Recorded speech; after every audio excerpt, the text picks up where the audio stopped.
BRS party వరుస ఓటములతో ఆ party working president KTR రాజీనామాకు ఒత్తిడి పెరుగుతోంది. సోషల్ మీడియా వేదికగా కార్యకర్తలు వరుసగా పోస్టులు పెడుతున్నారు. అసెంబ్లీ, పార్లమెంట్ ఎన్నికల్లో ఓటమికి బీఆర్ఎస్ వర్కింగ్ ప్రెసిడెంట్ నైతిక బాధ్యత వహిస్తూ ఆ పదవి నుండి తప్పుకోవాలని డిమాండ్ చేస్తున్నారు. వరుసగా పార్టీ ఓడిపోతున్నా కనీసం రివ్యూలు లేవని, ఇకపై కూడా ఇలాగే ఉంటామంటూ భవిష్యత్తులో మరింత నష్టం వాటిల్తుందని వారంతా ఆవేదన వ్యక్తం చేస్తున్నారు. గులాబీ పార్టీకి ప్రస్తుతం రాష్ట్రంలో గడ్డు పరిస్థితులు నెలకొన్నాయి. అసెంబ్లీ ఎన్నికల్లో ఓటమితో అన్ని ఎదురు దెబ్బలే. 10 ఏళ్లు రాష్ట్రాన్ని పరిపాలించిన అనుభవం పార్లమెంట్ ఎన్నికల్లో కనీసం ఒక్క అభ్యర్థిని కూడా గెలుపు తీరాలకు చేర్చలేకపోయింది. గతంలో ఆ పార్టీ చేసిన తప్పిదాలే ఇప్పుడు వెంటాడుతున్నాయని టాక్ వినిపిస్తుంది. ఫలితంగా అసెంబ్లీ ఎన్నికల్లో 39 సీట్లు, పార్లమెంట్ ఎన్నికల్లో 0 సీట్లు రావడానికి కారణమని నెట్టింటా జోరుగా చర్చ జరుగుతుంది. ఈ ఎన్నికల బాధ్యతలను బీఆర్ఎస్ వర్కింగ్ ప్రెసిడెంట్ కేటీఆర్ తన భుజాల మీద వేసుకున్నారు. ఎన్నికల ప్రచారం అంతా తానే చూసుకున్నారు.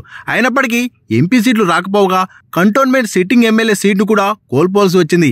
దీంతో పార్టీ దారుణ ఓటమికి నైతిక బాధ్యత తీసుకుని తన పదవికి రాజీనామా చేయాలని గులాబీ కేడర్ సోషల్ మీడియాలో వరుసగా పోస్టులు పెడుతూ హోరెత్తిస్తున్నారు. ఇక బీఆర్ఎస్ పార్టీ అధికారంలో ఉన్నప్పుడు గులాబీ బాస్ తన కొడుకు కేటీఆర్ కు పార్టీ వర్కింగ్ ప్రెసిడెంట్ బాధ్యతలు అప్పగించారు. సీఎంగా తాను అందుబాటులో లేకుంటే పార్టీ వ్యవహారాలు, నిర్ణయాలు కేటీఆర్ చూసుకుంటారని ప్లీనరీలోనే కేసీఆర్ ప్రకటించారు.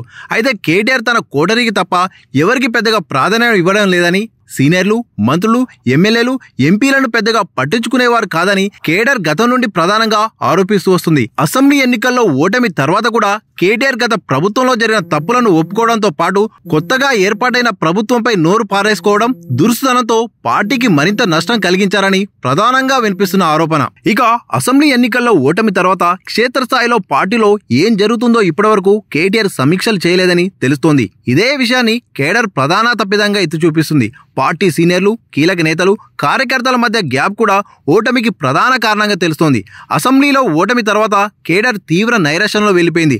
ఆ తర్వాత కీలక నేతలు అధికార పార్టీలోకి జంప్ అయ్యారు. మిగిలిన వారిపై అధికార పార్టీ కేసులు పెట్టడంతో పాటు గత ప్రభుత్వంలో Kaleshwaram project failure, phone tapping కూడా పార్టీ ప్రతిష్టను ఘోరంగా దెబ్బతీశాయి. ఉద్యమకారులను గుర్తించకపోవడం, సీనియర్లకు ప్రాధాన్యత ఇవ్వకపోవడం వల్లనే కార్యకర్తలకు పార్టీ ఎంపిక చేసిన అసెంబ్లీ, ఎంపీ అభ్యర్థుల మధ్య గ్యాప్ పెరిగిందనే ఆరోపణలు వినిపిస్తున్నాయి. ఇప్పుడైనా పార్టీ పెద్దల తీరు మారాలని, లేదంటే పార్టీకి తమకు రాజకీయ భవిష్యత్తు ఉండబోదని కార్యకర్తలు సోషల్ మీడియా వేదికగా తెగ పోస్టులు పెడుతున్నారు. ముఖ్యంగా కేటీఆర్ వర్కింగ్ ప్రెసిడెంట్ బాధ్యతల నుండి తప్పుకొని వేరే వారికి అవకాశం ఇవ్వాలని కోరుతున్నారు.